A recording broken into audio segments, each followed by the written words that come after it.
याद है भैया, मैंने कहा था कि पवन सिंह प्रमोशन जानते हैं कब करेंगे, जब फिल्म इनकी रिलीज हो जाएगी। 20 तारीख को फिल्म आएगी तो 22 तारीख से प्रमोशन करना चालू करेंगे।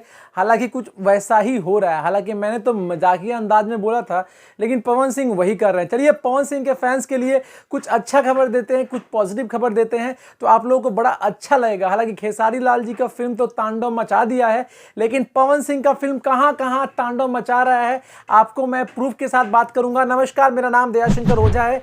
आप देख रहे हैं टेक टू भोजपुरी चैनल। देखिए, आप मुझको देखते हैं ना भाई, तो इतना याद रखना कि मैं कभी एक तरफा होकर बात नहीं करता हूं। जब जैसा होता है तब मैं वैसा न्यूज़ देता हूं।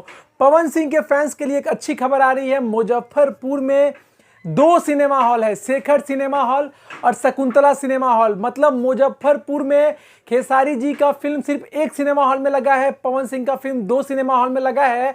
और कमाल का कलेक्शन हुआ है मुजफ्फरपुर में। आपको मैं एक वीडियो दिखाने वाला हूं, देख पा रहे हैं। ये वीडियो मुजफ्फरपुर का है और जानकारी ऐसी मिली है, एक दिन का फर्स्ट शो में 1200 से 1500 लोग थे, जिसकी टिकट की प्राइस भी हाई में बिकी है, ब्लैक में ही बिकी है।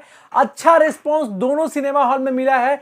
कमाई का वीडियो में शाम को एकदम अच्छे से कैलकुलेशन करके एक अप्रोक्सीमेट आपको बता दूंगा कितना कमाई की है। लेकिन पवन सिंह का फिल्म अब धीरे धीरे थोड़ा रफ्तार पकड़ी है, क्योंकि पवन सिंह लाइव आए हैं। पवन सिंह को अब लगा है कि हाँ भैया, लाइव तो आना पड़ेगा, नहीं तो जनता हमारी नौकर नहीं है। जनता मैं अगर बड़ा बन के काम करूंगा तो घंटा कुछ उखड़ेगा नहीं। और हाँ, पवन सिंह के फैंस के लिए अच्छी खबर है, क्योंकि पवन सिंह पहुंचने वाले हैं पटना का सिनेमा हॉल में, और भी बहुत जगह पर प्लानिंग चल रही है। पवन सिंह जाकर प्रमोशन करेंगे, तो ये फैंस के लिए पहली बार होगा जब पवन सिंह थिएटर में जाएंगे अपने फिल्म की प्रमोशन करने के लिए। हालांकि खेसारी लाल यादव कर चुके हैं, खेसारी लाल के स्टेप्स को वो फॉलो कर रहे हैं। बहुत अच्छी बात है, फॉलो भी करना चाहिए। खेसारी लाल जी का फिल्म संघर्ष 2 रिकॉर्ड पे रिकॉर्ड बनाई जा रही है। पहले दिन की कमाई तकरीबन 30 से 40 लाख के भीतर हुई थी। सिर्फ बिहार की बात कर रहा हूं। ओवरऑल कमाई भाई कम से कम आप नेपाल, दिल्ली, बॉम्बे और झारखंड सब मिला के आप देखा जाए तो 70 तक पहुंची थी पहले दिन की कमाई। अभी दूसरे दिन का जो है रिपोर्ट आना बाकी है। मैं कैलकुलेशन करके फिर से दूसरे दिन का ही बताऊंगा। हालांकि दोनों फिल्म अभी टक्कर में तो मैं नहीं कह सकता हूं, खेसारी लाल काफी आगे निकल रहे हैं। अब देखना पड़ेगा मौजूदा हालात में कि पवन सिंह की फिल्म बाकी जगहों पे कैसा प्रदर्शन करती है।